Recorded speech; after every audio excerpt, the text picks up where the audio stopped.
Now this, the last video on this channel of the year. I promise it will end on a positive note, but certainly public outrage today over the exclusion of Nigel Farage, Mr. Brexit himself, from the New Year's Honours List. Now guys, please end the year by hitting the subscribe button and the bell. Lots more to come from this channel in 2021. Lots of exciting stuff, and I don't want any of you to miss it as I keep providing that alternative to mainstream media for you. Now, of course, no one can argue that there's anyone who has had more of an impact on British politics over the past few decades than Nigel Farage.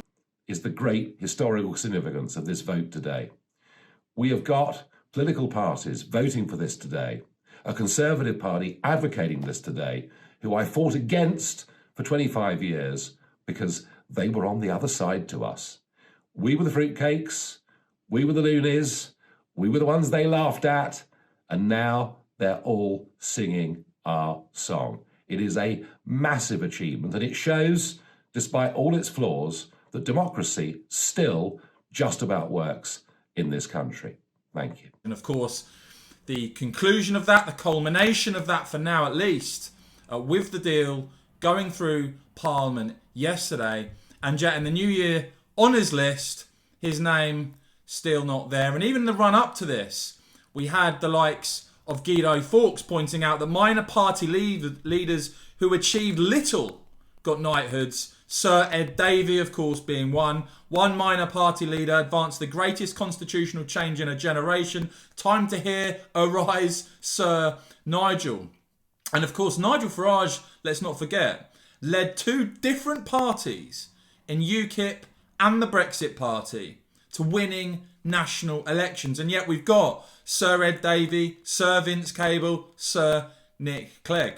As Richard Littlejohn of the Daily Mail wrote a few days ago, he said, without an optimistic Boris leading the official Leave campaign, Project Phil almost certainly would have prevailed. But Farage made the referendum happen and worked tirelessly for victory.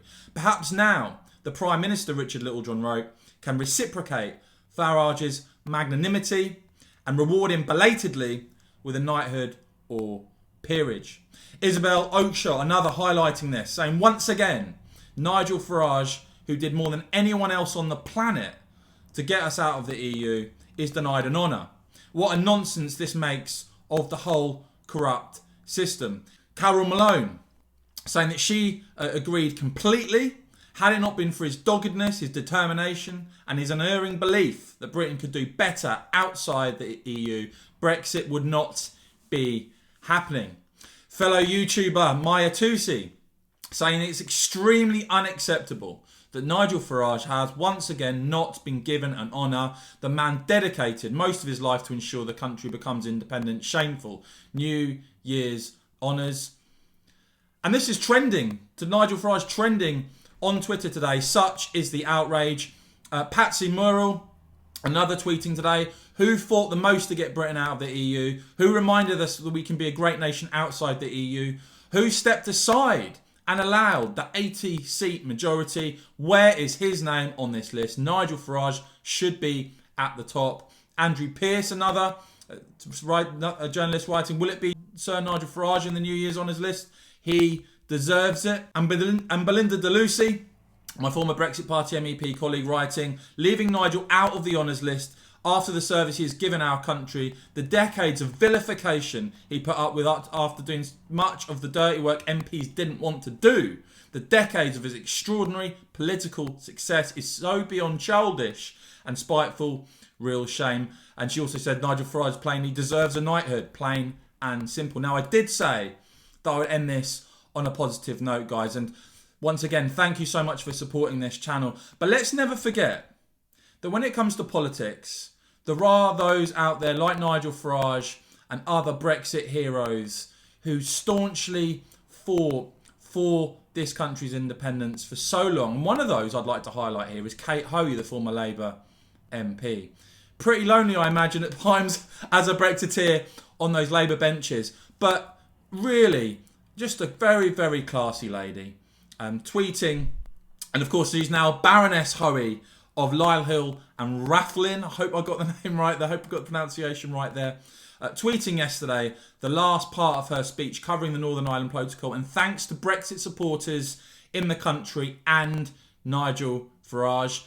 I know it's been a tough year, guys. I thank you so much for your support, but I really recommend that we end this year by watching this superb speech from Kate Hoey. And this was a speech she gave yesterday in the House of Lords. Watch this to the end, guys. A fantastic speech, and I think a great way to sign off on this channel on 2020. Thanks for watching, guys. Take care. See you in the new year. Speaker Baroness Hoey. My Lords, this is not just a historic day, it's actually quite an emotional day for many of us who've spent many, many years arguing that the future of the United Kingdom was best outside the European Union. I want to pay tribute to the Prime Minister who, through his determination and despite many people, even in your Lordship's House, saying it could not happen, has brought back a trade deal that must be the catalyst that will allow us to grow and thrive and trade with the whole world. I recall Lord Kerr of Kinlochard saying this about our country in relation to the negotiations with the EU, and I quote, "We will huff and puff, but in the end we will basically come to heel." Well, our Prime Minister didn't come to heel, but it's very sad that talking our country down has been so typical of many of the ex-mandarins, a few of them in your Lordship's House. This has to end now. The culture in the civil service will now have to change. No more relying on an EU bureaucrat to blame. No more kowtowing to an unelected commission. We can finally, unashamedly put the British people and our country first and work more closely with the Commonwealth, so shamefully betrayed when we originally joined the common market. Of course, this deal is not perfect. Too much red tape, too many committees, which I hope will not be filled with Sir Humphreys, who think close alignment with the EU is somehow glorious. And we have not moved as quickly as I would have liked on fishing. The extra money for fishing communities is so welcome, but can the Minister assure us that the policing of our fishing waters will be constant now and that we immediately stop, as we can legally do, the huge Dutch trawler that comes into our waters and hoovers up fish while destroying the seabed? As many of your noble lords have said, the Northern Ireland Protocol is unfinished business. Every day we find something, a new thing, which divides Northern Ireland further from the rest of the United Kingdom. Once again, those who threaten violence have been rewarded, whilst the pro-union community who haven't threatened violence are rewarded with a trade border with their own country and their biggest market. I have a gentle warning for Michael Gove, who I know to be an ardent unionist and friend of the Union.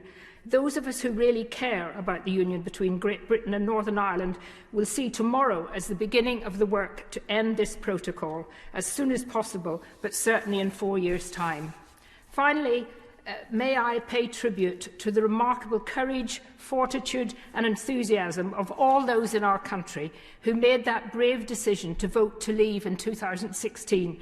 It is they who took the brunt of the ridicule and the nasty abuse. Their dedication and continued support for those of us fighting in Parliament, the Remainers who wanted to ignore the referendum, kept us going, meant a lot to us, and kept us going when sometimes it looked like we were losing the battle. One other man, apart from a Prime Minister who's been absolutely instrumental in where we are today, is Nigel Farage. And the country and millions of people, whatever members of this House think, will forever hold him in its debt. Never has a man been more attacked and vilified, yet throughout he kept focused. And today, as he himself said, the war is over. I am confident that if our government and our people show positivity, vision and enterprise, we can make our country great again and even greater. Thank you. Call the next speaker, Viscount Ridley.